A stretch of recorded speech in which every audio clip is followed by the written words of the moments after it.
Em nosso estudo de hoje está na carta de Gálatas, capítulo 5, versículo 25, em que Paulo fala o seguinte: se vivemos em espírito, andemos também em espírito. E Emmanuel vem comentar na lição 13 do livro Caminho, Verdade e Vida, o que é a carne.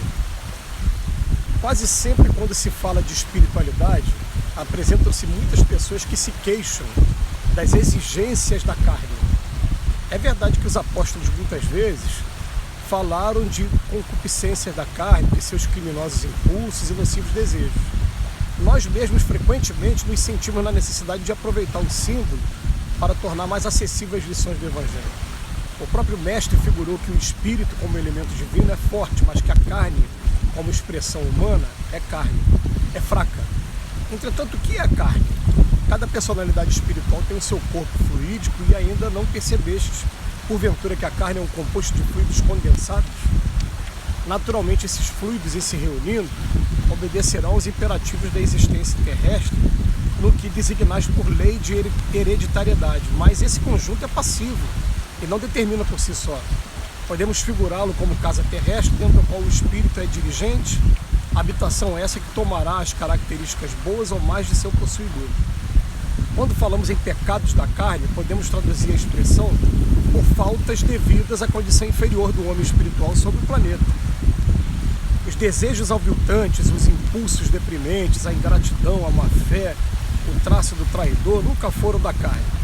É preciso se instale no homem a compreensão de sua necessidade de autodomínio, acordando-lhe as faculdades de disciplinador e renovador de si mesmo em Jesus Cristo. Um dos maiores absurdos de alguns discípulos é atribuir ao conjunto de células passivas que servem ao homem a paternidade dos crimes e desvios da terra, quando sabemos que tudo procede do espírito. Vamos lá, aproveita muita coisa desse estudo de hoje, né? Em primeiro lugar, nós somos espíritos, nós estamos na carne, mas vai ter um dia que a gente vai abandonar essa carne vai voltar para a matéria, e o que eu sou de verdade, em essência, eu sou espírito, eu continuo, eu preexisto a isso aqui e sobrevivo a isso aqui. Então o que é a carne? O que é a matéria? Essa coisa aí da trindade aí, Deus acima de tudo, espírito e matéria. O que é a matéria? Matéria foi criada por Deus para ajudar na evolução do espírito. Então estou usando um corpo agora, esse corpo, como disse Emmanuel aqui lembrando a gente, a única diferença é que ele é mais condensado. Quando eu desencarnar, sair desse corpo, eu vou estar com o meu corpo mais fluídico. Quando fala fluídico é porque é um corpo mais sutil. Existe o corpo, também é matéria, mas não é essa matéria condensada igual essa aqui. Aliás, quem trouxe a definição mais perfeita desse foi o próprio Albert Einstein, o grande cientista do século XX, quando ele disse que matéria é energia condensada. Você pega dentro de uma sala qualquer, o ar que você está vendo, não está vendo as impurezas, mas começa a juntar todas aquelas impurezas e ela vai tomar uma forma condensada e vai ter alguma forma, mesmo que seja pequena ou dependendo do ambiente. Então isso é energia condensada. Daí a pessoa começar a afirmar que a carne é fraca e querer atribuir à carne a responsabilidade pelos crimes, pelos impulsos mal disciplinados, vai uma distância muito grande. A gente tem que começar a pensar no seguinte: uma vez eu conversando até com um amigo, que ela é mulher, é baixinha, mas é aquela baixinha que a gente chama de 220 volts, que é super agitada, faz um monte de coisa. E a gente falou: olha, você é mulher e baixinha, você imagina só se você, espírito, estivesse num corpo hoje de um homem muito forte, muito alto, né? E ela sorriu na hora e falou assim: Deus sabe o que faz, Deus não ia fazer uma coisa comigo, ia me atrapalhar mais ainda. E ao mesmo tempo eu me lembro também de um filme clássico aí da década de 80, Loucademia de Polícia, que tinha um policial negro muito alto, muito forte, e que era um doce de pessoa, ele era um florista, como personagem. As pessoas imaginavam que ele fosse aquela pessoa que ia agredir, que batesse, que fosse uma pessoa de decidir. Não, ele era um florista. A verdade é a seguinte: a verdade é que a carne, ela vem trazer o gênero de prova pra gente, mas tudo quem faz é o espírito, e a gente tem que começar até a utilizar da empatia também, mas não só da empatia, que a empatia eu estou me colocando no lugar dos outros, tenta imaginar você mesmo vivendo aquela situação. Se eu estivesse passando pela situação hoje de estar num corpo, estar numa determinada cidade, num determinado local e está tendo as oportunidades que aquela pessoa está passando agora. Como é que eu agiria, como é que seria o meu mérito ou demérito?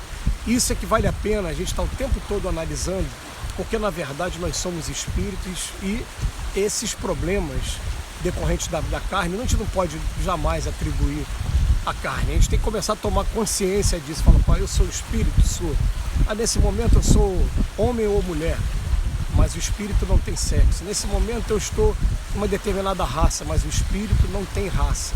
O espírito ele tem grau evolutivo, tem quantidade de luz que ele traz dentro dele, e essa luz vai estar condicionada a dois fatores: a evolução no campo intelectual e no campo moral. São dois fatores que vai trazer a diferença hierárquica entre eles. Existe hierarquia no plano espiritual? Existe. E inclusive eles dizem pra gente que quanto mais amor, né, a gente tem dentro da gente, mais poder a gente tem. E é um poder irresistível. Aqueles que estão abaixo não conseguem resistir. E é natural que assim seja, porque o processo evolutivo vai provando que isso é mais verdade do que muita gente pensa, né?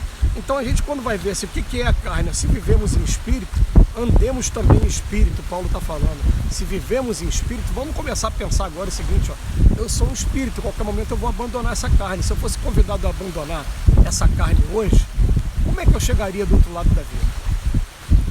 Quais seriam os reflexos de tudo que vem acontecer comigo? Será que eu estou preparado para isso? Né? Como diz aquela passagem do Evangelho, né? Tolo, né? Porque hoje mesmo virão buscar a tua alma. Ele estava juntando os celeiros, juntando os bens, né? E estava perdendo tempo, porque daqui a pouco ia tirar ele do corpo. E, na verdade, os gozos da matéria, eles estão apenas à disposição daqueles que estão vivendo na matéria. Quando chega do outro lado, a pessoa não consegue mais ter o mesmo gozo que estava tendo aqui. E muitos ficam sofrendo muito do outro lado, porque queriam continuar tendo aquela situação e não pode mais ter aquela situação. Então ele bota aqui, ó, entretanto, o que é a carne? A carne é só fluidos mais condensados que vão estar oferecendo a oportunidade para a gente de progresso. Tá? Vamos pensar numa coisa seguinte: é mão de duas vias, é faca de dois gumes. O que eu faço com o espírito traz reflexo no corpo.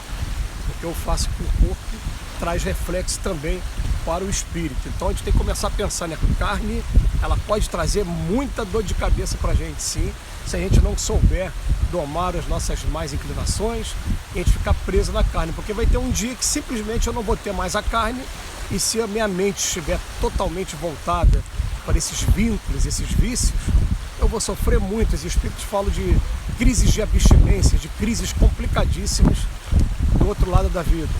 Querem comer, não pode mais comer. Querem fumar, não pode mais fumar. Querem o uso da bebida alcoólica, não podem mais.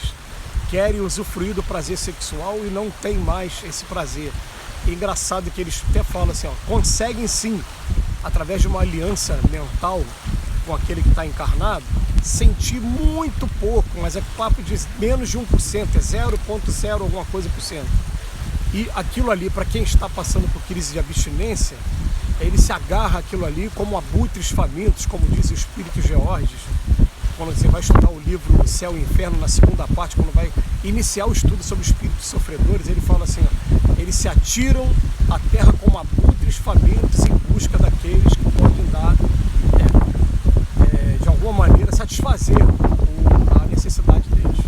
Então é uma coisa para a gente começar a pensar, vou pensar assim, ó, se eu sou espírito, eu quero viver a partir de hoje em espírito. Eu quero pensar assim, ó, se eu for convidado a largar o meu corpo hoje, o que eu levo lá para o outro lado? Só o que eu aprendi, intelectual, só o que eu fiz de diferença na vida das pessoas. Por isso que se fala que fora da caridade não há salvação. O que eu fiz de bom para os outros é meu advogado de defesa do outro lado da vida, vai me ajudar para o resto da vida, né? Vai ser sempre aquele advogado de defesa da gente. Então, que Jesus possa estar nos abençoando hoje e sempre. E a gente termina com essa frase aqui: é preciso se instale no homem a compreensão da sua necessidade de autodomínio, acordando-lhe as faculdades de disciplinador e renovador de si mesmo em Jesus Cristo. Que Jesus nos abençoe hoje e sempre.